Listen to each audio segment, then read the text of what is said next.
আমরা কি কারণে অর্থনীতি পাঠ করব, অর্থাৎ সামষ্টিক অর্থনীতি আমরা কি উদ্দেশ্য নিয়ে পাঠ করব?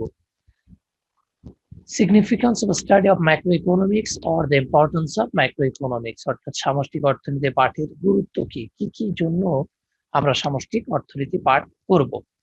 প্রথমটা দেখো, বলা হচ্ছে ব্যষ্টিক অর্থনীতির বিশ্লেষণে।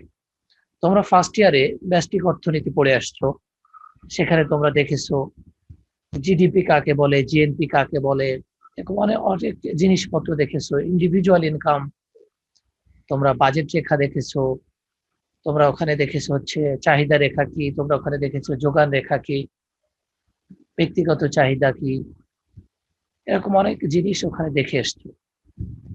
ইনডিফারেন্স কার্ভ কি, ইনডিফারেন্স ম্যাপ কি। এখন আমরা ওই যে ফার্স্ট ইয়ারে অর্থাৎ ব্যষ্টিক অর্থনীতির ওই যে জিনিসগুলা, সেগুলো সামষ্টিক অর্থনীতিতে আমরা যখন অ্যাপ্লাই করতে যাব, তখন যদি ওই ব্যষ্টিক অর্থনীতির জিনিসগুলা বিশ্লেষণ করতে না পারি, অর্থাৎ ব্যাখ্যা, প্রয়োজনীয় যে ব্যাখ্যাগুলো আমাদের দরকার, সেই ব্যাখ্যাগুলা যদি আমরা না জানি, তাহলে কি আমরা সামষ্টিক অর্থনীতি বিশ্লেষণ করতে পারবো? আমরা পারবো না। সেজন্য ব্যষ্টিক অর্থনীতির ওই জিনিসগুলা যখন আমরা সামষ্টিক অর্থনীতিতে কাজে লাগাই, অর্থাৎ ব্যষ্টিক অর্থনীতি মিলাই কিন্তু সামষ্টিক অর্থনীতি, ব্যষ্টিক অর্থনীতি একটা ব্যষ্টিক অর্থনীতি মিলায়, অর্থাৎ অনেকগুলো ব্যষ্টিক অর্থনীতি মিলায় সামষ্টিক অর্থনীতি তৈরি হয়। সেজন্য ওই ব্যষ্টিক অর্থনীতি আমাদের বিশ্লেষণ করতে হবে, আর বিশ্লেষণের জন্য আমাদের সামষ্টিক অর্থনীতি পাঠ জরুরি। 2 নম্বরটা বলতেছে দেখো, অর্থনীতির নীতি প্রণয়ন এবং বাস্তবায়নে। অর্থনীতিতে বিভিন্ন সময় বিভিন্ন ধরনের নীতি গ্রহণ করা হয়। যেমন দেখো, অতি সম্প্রতি সারা পৃথিবীতে, বিশেষ করে দক্ষিণ এশিয়ায়, ভারত আমাদের দেশে কোভিড আক্রান্ত হঠাৎ করে আবার বেড়ে গেছে। ভারতের অবস্থা তো খুবই খারাপ। এখন এই যে সিচুয়েশনে, এই সিচুয়েশনে একটা দেশের অর্থনীতি কিভাবে পরিচালিত হবে, কোন কোন নীতি গ্রহণ করলে এই প্যান্ডেমিক সিচুয়েশনে আমাদের অর্থনীতির চাকাটা কিছুটা হলেও অন্তত ধরে রাখা পসিবল হবে, একেবারে ভঙ্গুর অর্থনীতির দিকে না চলে যায়। যেমন ভারতে এখন সব থেকে বলা হচ্ছে যে সব থেকে বড় সংকট হচ্ছে অক্সিজেন সংকট।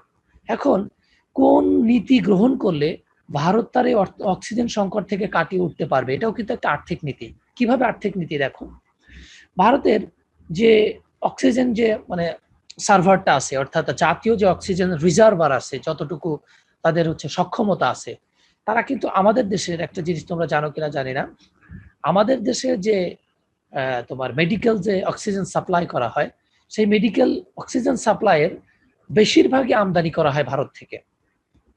এখন হঠাৎ করেই ভারতে যে তোমার তীব্র অক্সিজেন সংকট দেখা দিছে, এখন ভারত কিন্তু নতুন একটা আর্থিক নীতি প্রণয়ন করতে পারে। হঠাৎ করেই দেখবা 2-1 দিনের ভিতরে ঘোষণা আসতে পারে যে ভারত বাংলাদেশে মেডিকেল যে অক্সিজেন সাপ্লাই এটা বন্ধ করে দিছে। অর্থাৎ সে তার বৈদেশিক নীতিতে আর্থিক নীতি প্রণয়নের ক্ষেত্রে নতুন একটা সিদ্ধান্ত প্রণীত হয়েছে, নতুন একটা সিদ্ধান্তে তারা উপনীত হয়েছে। কি জন্য তারা এই সিদ্ধান্তে উপনীত হলো? কারণ হচ্ছে তাদের দেশে একটা সংকট তৈরি হয়েছে, কৃত্রিম সংকট।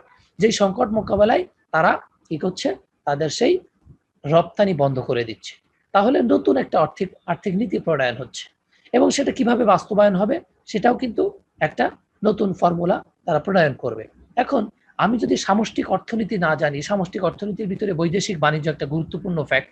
এই যে প্রথমে আমি পড়ছিলাম, তোমাদের প্রথম গত ক্লাসে দেখাছিলাম রাজস্ব নীতি, আর্থিক নীতি, বৈদেশিক বাণিজ্য নীতি, তারপর হচ্ছে তোমার আয় নীতি। ওই 4টার ভিতরে দেখো একটা গুরুত্বপূর্ণ হচ্ছে বৈদেশিক বাণিজ্য নীতি।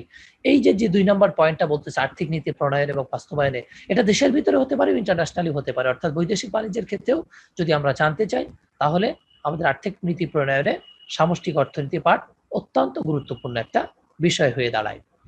তারপরে 3 নম্বর হচ্ছে আর্থিক উন্নয়ন। একটা দেশ যদি তার ক্রমবর্ধমান উন্নয়ন পরিকল্পনা গ্রহণ করে এবং বাস্তবায়ন করতে চায়, তাহলে তার সামষ্টিক অর্থনীতি খুব পুঙ্খানুপুঙ্খানুভাবে জানা প্রয়োজন।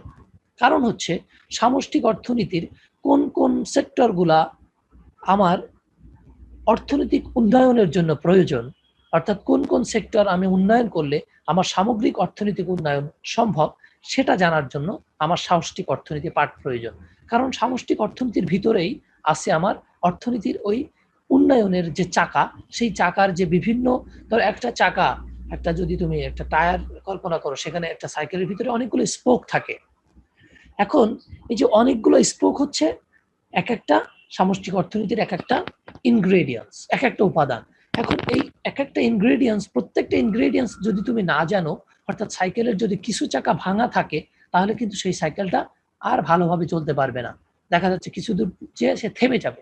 ঠিক অর্থনৈতিক উন্নয়নের জন্য আমার এই সামষ্টিক অর্থনীতির ওই চাকাটার প্রত্যেকটা স্পোকটা আমাকে জানতে হয় পুঙ্খানুপুঙ্খানুভাবে, যার ফলে কি হয়, আমি যখন ওই সমস্যাগুলো আইডেন্টিফাই করতে পারবো, কি কি লুফোল আছে সেগুলো আইডেন্টিফাই করার ফলে আমার অর্থনৈতিক উন্নয়ন সম্ভব হবে।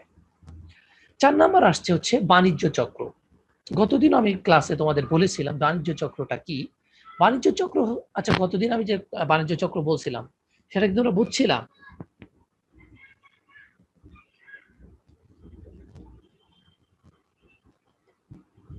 বুঝছিলে কিনা একজন রেসপন্স করো।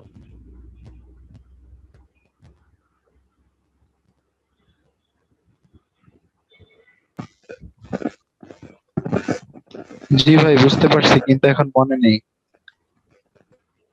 মনে নাই? ওকে, কার মনে আছে?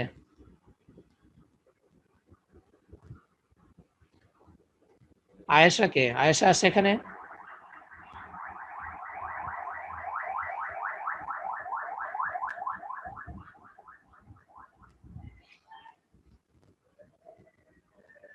আয়েশা কে আছে?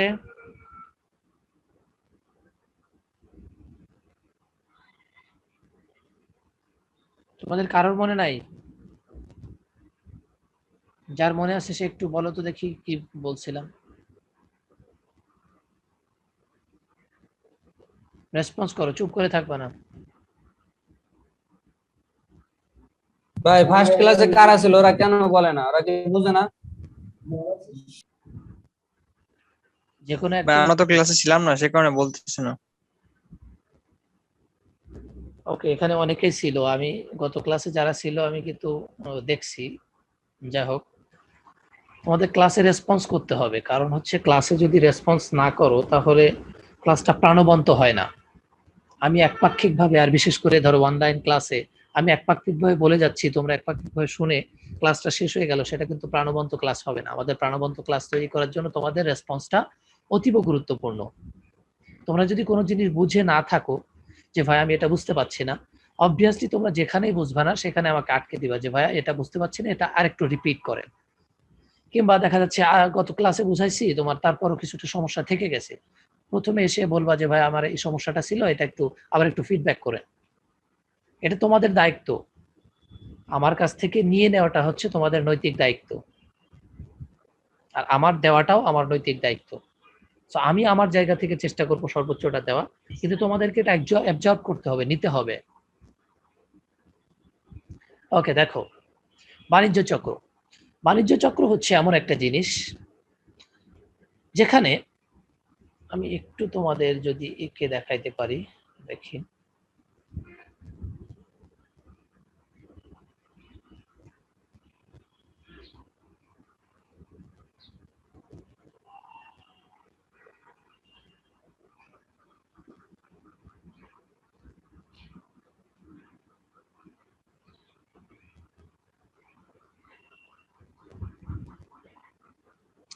এটা হচ্ছে বাণিজ্য চক্রের একটা রেখা, যেখানে এই রেখায় যে সোজা যে রেখাটা আমি প্রথম টানেছি, এটাকে বলা হচ্ছে ট্রেন লাইন, টিআর,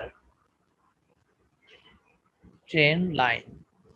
অর্থাৎ এটা হচ্ছে একটা সরলরৈখিক রেখা যেটা ক্রমবর্ধমান, অর্থাৎ সব সময় আপওয়ার্ড স্লোপিং।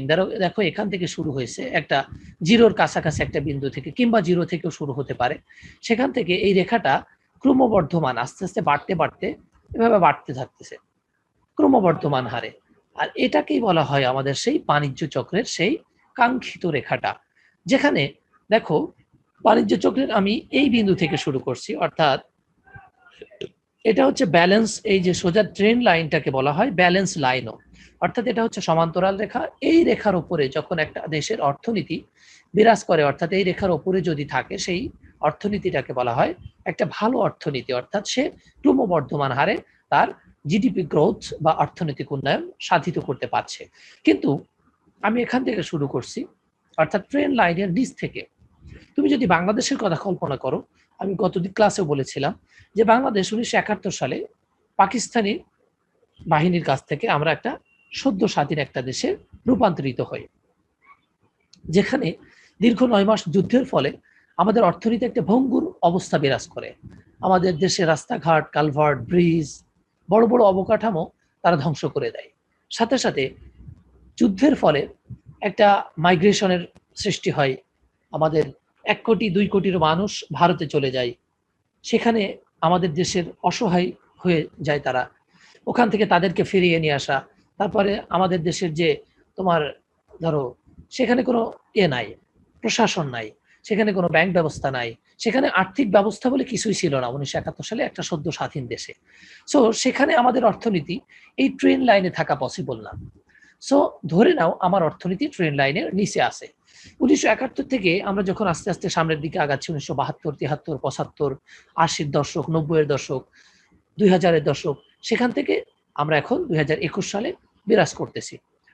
এখন এই 21 সালে আমরা যে অবস্থান করতেছি, তখনকার আমাদের যে অর্থনীতি এই অবস্থায় ছিল, এখনকার অর্থনীতি কিন্তু তার থেকে অনেক বেশি স্টেবল পর্যায়ে আসছে। এখন এই যে অর্থনীতিটা স্টেবল পর্যায়ে আসছে, এটা একটা দীর্ঘ সময়ের ব্যাপার তৈরি হয়েছে। অর্থাৎ দীর্ঘ 50 বছর যাবত আমাদের অর্থনীতিটা কখনো আপ ডাউন হয়েছে, কখনো উত্থান হয়েছে, কখনো পতন হয়েছে। ঠিক এই বাণিজ্য চক্রই হচ্ছে এমন একটা চক্র যেখানে একটা দেশের অর্থনীতি কখনো উত্থান হয়, কখনো পতন হয়। দেখো আমাদের দেশের অর্থনীতি ধরে নাও কখনো এরকম এই যে ট্রেন লাইনের উপরে চলে গেছে, অর্থাৎ যতটুকু প্রয়োজন তার থেকে বেশি পরিমাণ আর্থিক উন্নয়ন হয়েছে। আবার হঠাৎ করে ধরো আমি এই জায়গাতে আসি, ধরে নাও আমরা এই জায়গাতে আসি, এই জায়গাটা হচ্ছে 2000 সাল, এই 2020 সাল, অর্থাৎ কোভিড-19 আমাদের দেশে আক্রান্ত হওয়ার আগ মুহূর্ত পর্যন্ত আমাদের অর্থনীতি একটা ভালো অবস্থায় ছিল। সেখান থেকে এটা ধরো 2021, এখান থেকে 2021-এর জানুয়ারি, ফেব্রুয়ারি, মার্চ, এটা সারা পৃথিবীতে যখন, অর্থাৎ চায়নায় যখন আক্রমণ শুরু হলো, তারপরে অর্থনীতি আস্তে আস্তে স্লো ডাউন হওয়া শুরু করলো। তাহলে এই যে 21-এর পরে, মার্চের পরে আমাদের যখন আক্রান্ত হওয়া শুরু করলো, তখন আমাদের অর্থনীতিটাও আস্তে আস্তে ফল ডাউন করা শুরু করলো। কিন্তু 2021-এ সবসময় কি আমাদের অর্থনীতি ফল ডাউন করছে? দেখো যদি ধরে নাও যে আমাদের সর্বোচ্চ, অর্থাৎ করোনা সংক্রমণ সব থেকে পিক পর্যায়ে ছিল আমাদের হচ্ছে অগাস্ট পর্যন্ত। অগাস্টের পরে আমাদের দেশের অর্থনীতি কিংবা করোনা সংক্রমণ যখন কমতে শুরু করে, আমাদের অর্থনীতিটা আবার আস্তে আস্তে চাঙ্গা হতে শুরু করে। তখন এখান থেকে আবার এই আপওয়ার্ড হতে থাকে। আপওয়ার্ড হতে হতে ধরো আমাদের অর্থনীতি আবার এই ভালো পর্যায়ে চলে আসছিল, কিন্তু যে হঠাৎ করে আবার মার্চ মাস থেকে আমাদের অর্থনীতিটা আবার স্লো ডাউন হওয়া শুরু হয়েছে, অর্থাৎ অর্থনীতিটা আবার নিম্নগামী হচ্ছে।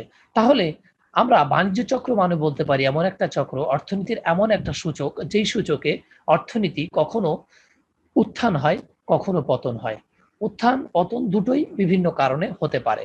তাহলে বাণিজ্য চক্রে যদি আমরা জানতে চাই, অর্থাৎ সামষ্টিক অর্থনীতি আমাদের জানাটা জরুরি।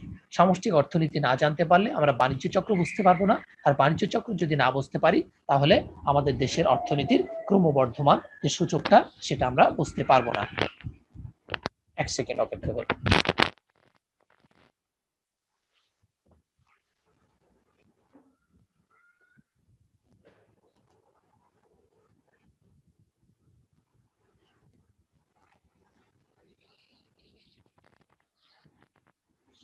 তারপরে হচ্ছে 5 নাম্বারটা।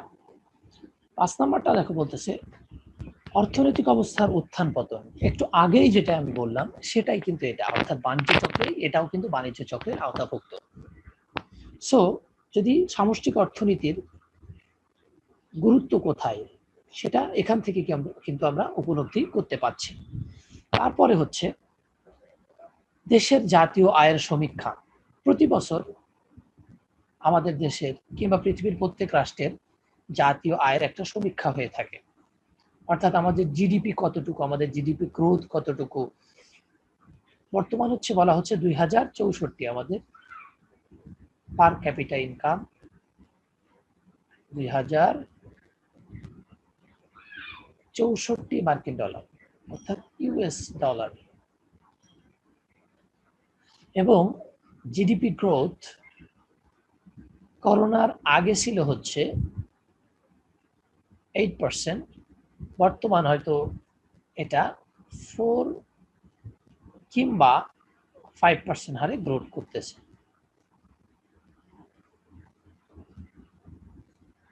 ঠিক আছে, তাহলে এই যে ক্যালকুলেশনটা আসলো 2064 আমাদের পার ক্যাপিটা ইনকাম, এটা কিভাবে ক্যালকুলেশন করবে? কিংবা জিডিপি গ্রোথ এই যে 8% কি 4% কি 5%, এটা কিভাবে ক্যালকুলেশন হয়? তোমার আমাদের বাংলাদেশের অর্থনীতির প্রধান সূচক ধরা হয় হচ্ছে 15টা সূচক দিয়ে কল্পনা করা হয়, যেখানে কৃষি আছে, কৃষির 3টা সূচক আছে, তারপরে শিল্প আছে, শিল্পর 9টা সূচক আছে, তাহলে 9 আর 3 12, আর হচ্ছে সার্ভিস সেক্টর, সার্ভিস সেক্টরের 3টা সূচক আছে। মোট 15টা সূচক নিয়ে আমরা বাংলাদেশের অর্থনীতির যে সমীক্ষা, সেই সমীক্ষাটা ক্যালকুলেট করি। অর্থাৎ এই যে 2064 মার্কিন ডলার, এটা ক্যালকুলেট করি, আমাদের জিডিপি গ্রোথ কত হচ্ছে সেটা ক্যালকুলেট করি। এখানে একটা জিনিস বলে রাখা ভালো, আমরা যখন জিডিপি গ্রোথ ক্যালকুলেট করি তখন আমরা আমাদের অর্থনীতির যে সকল সূচক আছে, অর্থাৎ বাংলাদেশের অর্থনীতির যত সূচকগুলো আছে সবগুলাকে একত্রিত করা হয়, করে সেগুলা যোগ করা হয়। যোগ করার ফলে আমাদের দেশের যে মোট জনসংখ্যা অনুপাতে ভাগ দিয়ে আমাদের পার ক্যাপিটা ইনকাম হিসাব করা হয়, অর্থাৎ জাতীয় আয়ের হিসাব করা হয়। সো একটা দেশের জাতীয় আয়ের সমীক্ষা যদি করতে চাই তাহলে অবশ্যই আমাদের সামষ্টিক অর্থনীতি গুরুত্বপূর্ণভাবে জানতে হবে। তারপরে হচ্ছে আর্থিক ও রাজস্ব নীতি। এটাও আমি গত ক্লাসে বলেছিলাম যে সামষ্টিক অর্থনীতির যে গুরুত্বপূর্ণ 4টি চলক বলেছিলাম, সেই 4টি চলকের ভিতরে প্রথম 2টা ছিল হচ্ছে রাজস্ব নীতি আর আর্থিক নীতি। যেখানে রাজস্ব নীতি বলেছিলাম যে রাজস্ব নীতি হলো এমন একটা নীতি যেই নীতির ফলে একটা দেশের রাজস্ব ব্যবস্থা অর্থাৎ সরকার ব্যবস্থা পরিচালিত হয়। বাংলাদেশে প্রতি বছর জুলাই মাসে যে বাজেটটা প্রণয়ন করা হয় সেটাকে রাজস্ব নীতির আওতাভুক্ত বলা হয়। অর্থাৎ বাংলাদেশ পরিচালনার জন্য বাংলাদেশ সরকার কর্তৃক প্রণীত যে সকল পদ্ধতির মাধ্যমে আমাদের দেশ পরিচালিত হচ্ছে, অর্থাৎ দেশের অর্থ ব্যবস্থা পরিচালিত হচ্ছে, সেটাকেই রাজস্ব নীতির আওতাভুক্ত করা হয়। সো এই রাজস্ব নীতি সম্পর্কে যদি আমাদের জানতে হয় তাহলে অবশ্যই আমাদের ব্যষ্টিক অর্থনীতির জানতে হবে। তারপরেরটা হচ্ছে আর্থিক নীতি। রাজস্ব নীতির সাথে সাথে আমাদের আর্থিক নীতিটা প্রণয়নও জরুরি, কারণ হচ্ছে শুধুমাত্র রাজস্ব নীতির মাধ্যমে একটা দেশ পরিচালিত হতে পারে না। কারণ হচ্ছে রাজস্ব নীতির যে ব্যয়ের খাতগুলা, এই ব্যয়ের খাতগুলার যে ইনকাম সোর্স অর্থাৎ যেখান থেকে টাকাটা আসবে সেই টাকার সোর্সটা নির্ধারণ করে দেয় আর্থিক নীতির মাধ্যমে। আর্থিক নীতিটা কি? আর্থিক নীতি হচ্ছে এমন একটা নীতি যেটা প্রত্যেক দেশের কেন্দ্রীয় ব্যাংক নিয়ন্ত্রণ করে। অর্থাৎ আমাদের দেশের বাংলাদেশ ব্যাংক নিয়ন্ত্রণ করে কোন আর্থিক নীতি গ্রহণ করলে আমাদের রাজস্ব নীতিটা স্টেবল পর্যায়ে থাকবে, আমাদের অর্থনীতি একটা স্টেবল কন্ডিশনে বিরাজ করবে। অর্থাৎ আর্থিক নীতির অন্তর্ভুক্ত বিষয় হচ্ছে তোমার মুদ্রাস্ফীতি কতটুকু থাকবে, একটা দেশের বেকারত্ব পার্সেন্টেজ কতটুকু থাকবে, একটা দেশের দ্রব্যমূল্যের ঊর্ধ্বগতি না অবগতি হচ্ছে সেটা নির্ধারণ করবে, একটা দেশের প্রাইস কতটুকু আছে বাজার অর্থনীতিতে, দ্রব্যের দাম কতটুকু থাকবে সেটা নির্ধারণ করার কাজ হচ্ছে আর্থিক নীতির মাধ্যমে, অর্থাৎ বাণিজ্যিক ব্যাংক। সো এই রাজস্ব নীতি এবং আর্থিক নীতির বিষয়গুলো যদি আমরা জানতে চাই তাহলে অবশ্যই আমাদের জানতে হবে ওই দেশের সামষ্টিক অর্থনীতি। 8 নম্বর হচ্ছে সরকারি নীতি নির্ধারণে। এটা এই রাজস্ব নীতির সাথে ওতপ্রোতভাবে জড়িত, কারণ সরকারি যে সকল নীতি গ্রহণ করে সেগুলো রাজস্ব নীতির মাধ্যমে গৃহীত হয়। দেখো, তোমরা যদি মিডিয়া কিংবা পত্রপত্রিকার সাথে তোমাদের কানেকশন থেকে থাকে তাহলে দেখবা যে একটা কোনো পদ্ধতি, যেমন আগামী ধরো বলা হচ্ছে কয় তারিখ থেকে লকডাউন দিল, ধরো সাপোজ 21 তারিখ থেকে লকডাউন দেওয়া হলো, তাহলে কি হয়, সরকার প্রজ্ঞাপন জারি করে, তাই না?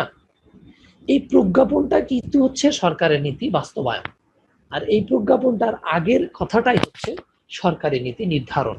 অর্থাৎ সরকার আগে তার ক্যাবিনেট সেক্রেটারি, যেখানে মন্ত্রী পরিষদ সচিব কিংবা সচিবালয় বলা হয়, এই সচিবালয়ে সচিবরা নির্ধারণ করে যে কোন পদ্ধতি গ্রহণ করলে আমার দেশের অর্থনীতি কিংবা আমার দেশের রাজস্ব ব্যবস্থা ভালো অবস্থায় থাকবে। সেখানে সরকারি, এটাই হচ্ছে সরকারের নীতি। আর এই সরকারি নীতি মন্ত্রিপরিষদ বিভাগ একটা চূড়ান্ত করে, সেখান থেকে পাঠানো হয় এটা কোথায়, তোমার সচিবালয়। এখান থেকে চাই হচ্ছে তোমার আমাদের জাতীয় সংসদে, সেখানে বাজেট আলোচনা হয় কিংবা কোন নীতিটা গ্রহণ করা হবে সেটা আলোচনা হয়। সেখান থেকে যদি কোনো ফল্ট থেকে থাকে কিংবা যদি পরিবর্ধন করতে হয়, তাহলে সেটা আবার মন্ত্রিপরিষদে পাঠানো হয়। সেখান থেকে ফাইনাল ড্রাফট করে এটা তোমার মন্ত্রিপরিষদ সচিবের মাধ্যমে, প্রধানমন্ত্রী কিংবা রাষ্ট্রপতির মাধ্যমে একটা ফাইনাল নীতি গ্রহণ করা হয়।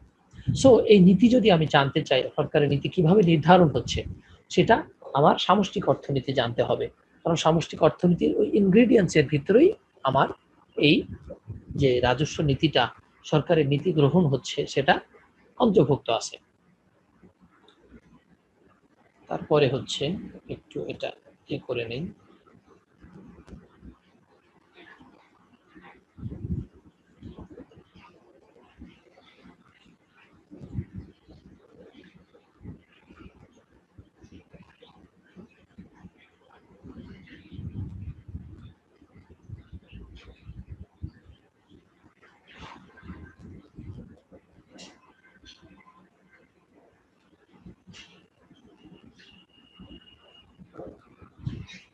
এই 8টা হচ্ছে তোমার সামষ্টিক অর্থনীতি পাঠের গুরুত্ব বা প্রয়োজনীয়তা। এরকম আরো অসংখ্য প্রয়োজনীয়তা আছে যেগুলো আমি উল্লেখ করি না। সো এখানে যেগুলো আছে সেটা তো অবশ্যই পড়তে হবে, প্লাস বাকি তোমাদের বইয়ে যেগুলো অতিরিক্ত থাকবে সেগুলো তোমাদেরকে দেখতে হবে। ক্লিয়ার? বুঝছো? ওকে, তোমরা কি নতুন একটা স্লাইড দেখতে পাচ্ছ? হ্যাঁ জি ভাইয়া ভাইয়া, দেখেন। ভাইয়া। আমাদের এটা হচ্ছে নতুন আরেকটা কোশ্চেন, যেটা জাতীয় আয় পরিমাপের পদ্ধতিগুলো বর্ণনা করা হচ্ছে। জাতীয় আয় অর্থাৎ একটা দেশের অর্থনীতি পরিচালিত হচ্ছে, অর্থাৎ যে রাজস্ব নীতিটা গ্রহণ করা হচ্ছে, সেই রাজস্ব নীতিতে যখন বাজেট প্রণয়ন করা হয়, সেখানে দুইটা খাত থাকে, একটা হচ্ছে সরকারের আয়ের খাত, একটা হচ্ছে সরকারের ব্যয়ের খাত। সো সরকারের এই আয়ের খাতটা, জাতীয় আয় কিভাবে হচ্ছে, সেটা পরিমাপের কয়েকটা পদ্ধতি আছে। আমরা এখানে 3টা পদ্ধতি আলোচনা করব আমাদের জাতীয় আয়ের পরিমাপের জন্য। প্রথমটা হচ্ছে উৎপাদন পদ্ধতি, 2 নাম্বারটা হচ্ছে আয় পদ্ধতি, 3 নাম্বারটা হচ্ছে ব্যয় পদ্ধতি। আর এই 3টা পদ্ধতির যে কোনো একটা পদ্ধতি আমরা অ্যাপ্লাই করে একটা দেশের জাতীয় আয় পরিমাপ করতে পারি, এবং যে পদ্ধতির মাধ্যমেই তুমি ক্যালকুলেট করো না কেন, তোমার সলিউশন বা ফাইনাল ভ্যালুটা একই আসবে। অর্থাৎ উৎপাদন পদ্ধতির মাধ্যমে যদি তুমি পরিমাপ করো, তাহলে তোমার যে আনসার আসবে, আয় পদ্ধতির মাধ্যমে পরিমাপ করলেও সেম আনসার আসবে, ব্যয় পদ্ধতির মাধ্যমে পরিচালনা করলেও তোমার একই আনসার আসবে। সো আমরা একটু দেখি যে কোন পদ্ধতিটা কিভাবে কাজ করে। প্রথম হচ্ছে উৎপাদন পদ্ধতি। উৎপাদন পদ্ধতি তার মানে হচ্ছে সাধারণভাবে আমাদের দেশে যে পরিমাণ উৎপাদন হচ্ছে, কৃষি, শিল্প, সেবা, এই 3টা হচ্ছে অর্থনীতির প্রধান খাত। এই 3টা খাতে যে পরিমাণ দ্রব্য বা সেবা সামগ্রী উৎপাদন হয়, তার ফাইনাল ভ্যালু যখন আমরা ক্যালকুলেট করি, তখন সেটাকে বলা হয় হচ্ছে উৎপাদন পদ্ধতি। অর্থাৎ ধরো তুমি একটা ফ্যাক্টরির মালিক, সেই ফ্যাক্টরিতে ডাস্টার প্রোডাকশন হয় কিংবা কলম প্রোডাকশন হয়, পার মান্থে তুমি 2 কোটি কলম, 1 লক্ষ ডাস্টার প্রোডাকশন করো। যদি মনে করো তুমি বাংলাদেশ, অর্থাৎ বাংলাদেশে তুমি বসবাস করো, তাহলে তোমার এই যে ইনকামটা, তোমার যে প্রোডাকশনটা, এই প্রোডাকশনটাই হচ্ছে জাতীয় উৎপাদন, আর এর ফাইনাল ভ্যালুটাই হচ্ছে জাতীয় উৎপাদন পদ্ধতির মাধ্যমে আই ক্যালকুলেশন। তাহলে এই যে 2 কোটি কলম প্রোডাকশন করো কিংবা 1 লক্ষ ডাস্টার প্রোডাকশন করো, এর একটা ফাইনাল ভ্যালু আছে, অর্থাৎ মার্কেট ভ্যালু আছে। উৎপাদনের মাধ্যমে আমরা যখন এটা ক্যালকুলেশন করার চেষ্টা করি, অর্থাৎ আমরা ফাইনাল ভ্যালুটা পরিমাপ করার চেষ্টা করি, সেটাকেই বলা হয় উৎপাদন পদ্ধতির মাধ্যমে জাতীয় আয় পরিমাপ করা। এখানে দেখো প্রথমটা বলতেছে একই দ্রব্য যেন 2বার বর্ণনা করা না হয়। যেমন যদি আমি একটা রুটির বেকারের মালিক হই, তাহলে আমি শুধু রুটির দামটাই যদি ক্যালকুলেট করি, তাহলে আমার এই দ্বৈত গণনা সমস্যা হবে না। কিভাবে হবে না দেখো, আর দ্বৈত গণনা সমস্যাটাই বা কি? ফার্স্টলি দেখো, দ্বৈত গণনা সমস্যা হচ্ছে আমরা যে রুটি বানাচ্ছি, এই রুটিটা আসতেছে হচ্ছে গম বা জব থেকে। এখন এই গমটা প্রোডাকশন করতেছে কে?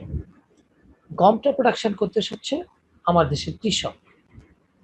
কৃষক গম প্রোডাকশন করে সে কিন্তু সেল করে দিচ্ছে। কার কাছে সেল করছে? ধরে নাও যে এখান থেকে ময়দা বানায় কিংবা আটা বানায় এমন একটা মানুষের কাছে, সে কিন্তু তার টাকাটা পেয়ে যাচ্ছে, অর্থাৎ কৃষক তার টাকাটা পেয়ে যাচ্ছে সেল করার মাধ্যমে। এখন দ্বিতীয় যে স্টেজে, যেটাকে আটা বা ময়দা তৈরি করছে, সে আটা বা ময়দা করে আমার কাছে কি তোমার কাছে বিক্রি করছে, যে একটা বেকারির মালিক। এখন তুমি বেকারিতে তোমার ওই আটা বা ময়দা এনে তুমি রুটি তৈরি করছো, তুমি কেক বানাচ্ছো, বিভিন্ন প্রকার তোমার বিস্কিট বানাচ্ছ, তুমি এগুলা বানাচ্ছ। এগুলা বানানোর পরে তুমি এটা বাজারে সেল করতেছো।